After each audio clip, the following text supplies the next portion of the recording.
বন্ধুরা, রাজ্যের শিক্ষামন্ত্রী ব্রাত্য বসু তার বিধানসভায় পার্শ্ব শিক্ষকদের বিষয়ে স্টেটমেন্টের পরে এই মুহূর্তে পার্শ্ব শিক্ষক তথা সমগ্র শিক্ষা অভিযানে কর্মরত যারা রয়েছেন তাদের ভাতা বৃদ্ধির চান্স কতটা রয়েছে, আদৌ কি কোনো চান্সেস রয়েছে ভাতা বৃদ্ধির? তার কারণ যেহেতু শিক্ষামন্ত্রীর একটা স্টেটমেন্ট পরিষ্কারভাবে চলে এসছে সামনে, এবং সেই স্টেটমেন্টে আপনারা মোটামুটি এটা বুঝে নিয়েছেন যে রাজ্য সরকারের কি চিন্তাভাবনা রয়েছে, কি পয়েন্ট অফ ভিউ রয়েছে, কি আপকামিং কিছু বিষয় রয়েছে আগামী দিনে পার্শ্ব শিক্ষকদের দেওয়ার মতো। মোটামুটি তার যে বক্তব্য, তার যে কথা, তার স্টেটমেন্টে একটা বিষয় পরিষ্কার যে পার্শ্ব শিক্ষকদের বিষয়ে বর্তমান যে রাজ্য সরকার তৃণমূল কংগ্রেস তারা মনে করে যে যা দেওয়ার 2015 সালেই পার্শ্ব শিক্ষকদের অলরেডি দেওয়া হয়ে গেছে, এবং তারা বর্তমান সময়ে দিব্যি খুব হ্যাপি, স্যাটিসফাইড, আনন্দে, মানে খুব সুন্দর আছে তারা আর কি, তাদের আর কোনো অসুবিধা নেই। 3% ইনক্রিমেন্ট দেওয়া হয়ে গেছে, অর্থাৎ রাজ্য সরকারের বেতন কাঠামো বলতে পারেন এটা, বাৎসরিক বেতন বাড়বে। কত বাড়বে? ওই 250 থেকে 300 টাকা, এবং তার সঙ্গে একগুচ্ছ ফ্রিলি সুযোগ সুবিধা দেওয়া হয়েছে, ফ্রি সুযোগ সুবিধা। বাকিদের যেমন সিএল রয়েছে সেই রকম পার্শ্ব শিক্ষকরাও সিএল পায়, মেডিকেল লিভ, এই সমস্ত ইপিএফ তারপর চালু করা হয়েছে। তো এই টাইপের বেশ কিছু ফিচার্স রাজ্য সরকার দিয়েছে পার্শ্ব শিক্ষকদের। কিন্তু যেটা মুদ্রা কথা, যেটা ডিমান্ড, যেটার জন্য আজকের ডেটে দিন চলছে না, সেটা হচ্ছে বেতন 10,000 টাকাই থাকবে না রাজ্য সরকার কিছু বাড়ানোর চিন্তা ভাবনা রয়েছে। বন্ধুরা, এই বিষয় নিয়ে আজকে আমরা ডিসকাশন করব। যাদের সময় আছে তারা অবশ্যই ভিডিওটি শেষ পর্যন্ত দেখবেন, এবং কিছু কোট আনকোট ইন্ডিভিজুয়াল এক শ্রেণীর অডিয়েন্স রয়েছে যারা নেগেটিভ মন্তব্য করেন, তাদেরকে আবারও বলছি, ফালতু ফালতু ডেটা নষ্ট করার কোনো দরকার নেই। আরও অনেক কিছু রয়েছে, ডেটা নষ্ট করে এমনিতেও ডেটা চার্জ অনেক বেড়ে গেছে বর্তমান সময়ে, তো ফালতু ডেটা নষ্ট করবেন না, অন্য কোনো জায়গাতে টাইম পাস করুন। তো বন্ধুরা, এবার আসি আমরা আমাদের আসল বিষয় যে নিয়ে আজকের এই প্রতিবেদন। সেটা হচ্ছে, দেখুন, শিক্ষামন্ত্রী ব্রাত্য বসু মহাশয়কে প্রশ্ন জিজ্ঞেস করেছিলেন আইএসএফ বিধায়ক মোহাম্মদ নওশাদ সিদ্দিকী মহাশয়। আর এই আইএসএফ বিধায়ক নওশাদ সিদ্দিকী মহাশয় এর আগেও পার্শ্ব শিক্ষকদের বিষয় নিয়ে বিধানসভায় তিনি কথা বলেছেন। তবে এই মুহূর্তে যেটা আরেকটা ভেতরের বিষয় আপনাদের জানাবো, দেখুন, নওশাদ সিদ্দিকী মহাশয় কিছুদিন আগে নবান্নে গিয়েছিলেন। নবান্নে গিয়ে দীর্ঘক্ষণ রাজ্যের মুখ্যমন্ত্রীর সাথে কথা বলেছেন। আর এই নবান্নে যাওয়া এবং মুখ্যমন্ত্রীর তাকে সময় দেওয়া, কথা বলা, বিভিন্ন মিডিয়া হাউস এই নিয়ে খবরও করেছিল। বিভিন্ন মিডিয়া হাউসের সেদিনের যে ট্যাগলাইন ছিল খবরে, সেটা হচ্ছে নওশাদ সিদ্দিকী হয়তো তৃণমূলে যোগদান করতে পারে, বা হয়তো তৃণমূলে ঢোকার কোনো বিষয় চলছে। মুখ্যমন্ত্রীর সাথে দেখা করা একটা অন্য দলের বিধায়কের, বুঝতেই পারছেন, যেহেতু দেখুন, ইননর্মাল যদি আপনারা দেখেন, একটা সৌজন্য দরকারে অ্যাজ এ রাজ্যের মুখ্যমন্ত্রী একজন রাজ্যের বিধায়ক দেখা করতেই পারে।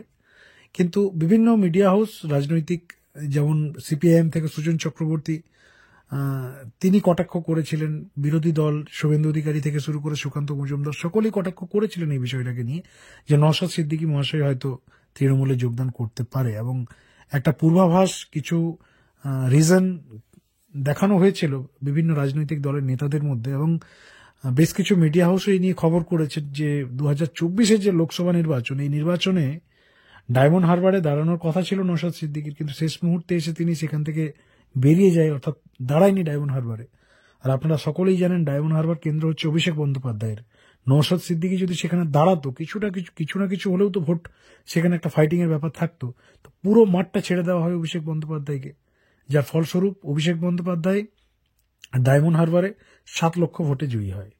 তো যাই হোক, এটা একটা আলাদা পার্ট, পার্শ্ব শিক্ষকদের এই রাজনীতির বিষয় নিয়ে কোনো আসে যায় না। তো এবার আমরা এই এত রেফারেন্স দেওয়ার একটাই কারণ, সেটা হচ্ছে বর্তমান সময়ে নওশাদ সিদ্দিকী আইএসএফ বিধায়ক, যিনি অলওয়েজ পার্শ্ব শিক্ষকদের নিয়ে কথা বলে থাকেন। আমরা অলরেডি আমাদের চ্যানেলে মোহাম্মদ নওশাদ সিদ্দিকী মহাশয়ের একাধিকবার সাক্ষাৎকার নিয়েছি। একমাত্র চ্যানেল ডিএনএ বেঙ্গল পার্শ্ব শিক্ষকদের বিষয়ে, কন্ট্রাকচুয়াল শিক্ষক শিক্ষিকাদের বিষয়ে যেহেতু মোহাম্মদ নওশাদ সিদ্দিকী মহাশয় কথা বলেন, বিধানসভায় বারবার দাবিটা তুলে ধরেন, আমরা একাধিকবার তার ইন্টারভিউ নিয়েছি। এখন আমাদের চ্যানেলে যদি আপনারা পুরনো ভিডিও দেখেন, তার সাক্ষাৎকার এখনো সেই ভিডিওগুলো আমাদের চ্যানেলে পড়ে রয়েছে। আমরা কথা বলেছি, তার বক্তব্য অলরেডি রয়েছে আমাদের চ্যানেল। তো এবার বিষয় হচ্ছে, যেহেতু নওশাদ সিদ্দিকী মহাশয়ের একটা কানেকশন সরাসরি রাজ্যের মুখ্যমন্ত্রীর সঙ্গে হয়ে গেছে, তিনি চাইলে অনায়াসেই মুখ্যমন্ত্রীর সাথে দেখা করতে পারেন বা করে থাকেন, অলরেডি করেছেন, এবং আগামী দিনেও যদি তিনি চেষ্টা যদি করেন মুখ্যমন্ত্রীর সাথে, তার সরাসরি একটা বৈঠক হতেই পারে। তো এখান থেকে একটা বিষয় মানে মানে এত রেফারেন্স দেওয়ার কারণ একটাই, পার্শ্ব শিক্ষকদের যে সংগঠনগুলো রয়েছে সেই সংগঠনগুলোর এই মুহূর্তে মোহাম্মদ নওশাদ সিদ্দিকী মহাশয় যেহেতু পার্শ্ব শিক্ষকদের বিষয়ে কথা বলছেন, বিধানসভায় দাবিটা তুলছেন, সেক্ষেত্রে একটা রিকোয়েস্ট ওনাকে করা যেতেই পারে যে পার্শ্ব শিক্ষকদের বিষয়টা আপনি যে বর্তমান অবস্থাটা তারা কি চাইছে বা কি কষ্টে তারা রয়েছে, সেটা মুখ্যমন্ত্রীর সাথে যদি একবার তিনি নিজে গিয়ে কথা বলুক বা পার্শ্ব শিক্ষকদের নেতৃত্বদের নিয়ে গিয়ে কথা বলুক, আমরা মনে করি এই বিষয়টাতেও কিন্তু একটা সরাসরি কাজ দিতে পারে আগামী সময়। তার কারণ দেখুন, যেহেতু শিক্ষামন্ত্রী হাত তুলে দিয়েছে, তাই মুখ্যমন্ত্রী ছাড়ার কোনো অপশন নেই, এবং অলরেডি সমস্ত সংগঠনগুলোই মুখ্যমন্ত্রীর দিকেই তাকিয়ে বসে আছে এবং সকলেই চাইছে মুখ্যমন্ত্রী হস্তক্ষেপ করুক। কিন্তু মুখ্যমন্ত্রী হস্তক্ষেপটা তখন করবে যখন সরাসরি তার কাছে দৃষ্টি আকর্ষণ হবে, সরাসরি তার কাছে যাবে নেতৃত্বরা, আর তার কাছে পৌঁছানোর জন্য অভিমুখটা কর্মসূচি দৃষ্টি আকর্ষণের নবান্নর দিকে করতে হবে, মুখ্যমন্ত্রীর কাছে দরবার করতে হবে।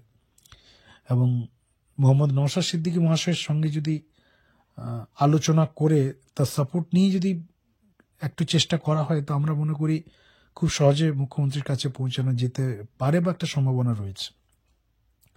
এবং তার পরের বিষয় বন্ধুরা, যেহেতু শিক্ষামন্ত্রী এই ধরনের স্টেটমেন্ট দিয়েছেন এবং এই ধরনের স্টেটমেন্ট দেওয়া মানে আর কিছু হবে না, এরকম ভাবাটাও ভুল। তার কারণ আপনারা সকলেই জানেন, রাজ্যের মুখ্যমন্ত্রী ছাড়া ভাতা বৃদ্ধির বিষয়ে আর কারো কোনো হাত নেই, আগামী দিনেও ছিল না। ভাতা বৃদ্ধির বিষয়ে যদি কোনো সিদ্ধান্ত নেয়, চিন্তা ভাবনা করে, সেটা মুখ্যমন্ত্রী করবেন। এর আগেও পার্শ্ব শিক্ষকদের যে ভাতা বৃদ্ধি হয়েছে, সেখানেও এই শিক্ষামন্ত্রীদের কোনো অবদানও ছিল না এবং কোনো ভূমিকাও ছিল না। তাই শিক্ষামন্ত্রীরা কি স্টেটমেন্ট দিল না দিল, সেটা তাদের সম্পূর্ণ ব্যক্তিগত মতামত বলেই আপনারা ধরে নিতে পারেন। যদিও ধরে নেওয়া উচিত নয়, কারণ রাজ্যের শিক্ষামন্ত্রী, তার স্টেটমেন্টের একটা ভ্যালু আছে। কিন্তু যে শিক্ষামন্ত্রী পার্শ্ব শিক্ষকদের দুঃখ কষ্ট দুর্দশা বা বর্তমান সিচুয়েশনই বোঝে না, তার কথাটা দলের বা একটা ইন্ডিভিজুয়াল সরকারের মন্তব্য যদি ভেবে নেন আপনারা, তাহলে হতাশ হবেন। তো আমরা বলবো, ভেবে না নিয়ে মুখ্যমন্ত্রী দরবার করা একমাত্র পথ। এখনো যথেষ্ট সময় আছে। বিধানসভা নির্বাচনের আগে সক্রিয় অংশগ্রহণ পার্শ্ব শিক্ষকদের একমাত্র এই ভাতা বৃদ্ধি বা দাবি আদায়ের পথ হতে পারে বলে আমরা মনে করছি। তার কারণ আমরা আরো বিভিন্ন দেশের যে সকল রাজ্যগুলোতে সর্বশিক্ষায় স্ট্রাগল করে দাবি আদায় করেছে, সেই সমস্ত রাজ্যের নেতৃত্বদের সাথে কথা বলে আমরা যা বুঝতে পেরেছি, তাতে আমাদের যে অপিনিয়ন, তাতে একমাত্র মুখ্যমন্ত্রীর দরবার ছাড়ার কোনো অপশন নেই। শাসকপন্থী সংগঠন হাত তুলে দিয়েছে। আমরা যোগাযোগ করেছিলাম রবিউল ইসলাম শেখ মহাশয়ের সঙ্গে, ফোনে কথা বলেছিলাম। তার বক্তব্য এই বিষয় নিয়ে ইউটিউব চ্যানেলে আমি কোনো স্টেটমেন্ট দেব না। যা বলার বিধানসভা অধিবেশনের পর যা বলার আমি বলবো এবং স্টেটমেন্ট দেব। তো এই তার বক্তব্য। তো অলরেডি আপনারা বুঝতে পারছেন যে তাদের হাতে কিছু নেই এবং তারা অলরেডি হাত তুলে দিয়েছে। তাই সাধারণ পার্শ্ব শিক্ষক এবং যে সংগঠন আমরা বঞ্চিত ফোরাম এই মুহূর্তে কাজ করছে, রাস্তায় প্রোগ্রামে রয়েছে এবং আগামী 23 তারিখ কনভেনশন রয়েছে, সেদিকে এখন তাকিয়ে রয়েছে সমস্ত পার্শ্ব শিক্ষক সমাজ। বন্ধুরা, আপনাদের এই বিষয় নিয়ে কিছু মতামত থাকলে লিখে জানাবেন কমেন্ট সেকশন, এবং চ্যানেলে নতুন থাকলে অবশ্যই চ্যানেলটিকে সাবস্ক্রাইব করে আমাদের পাশে থাকবেন। ধন্যবাদ।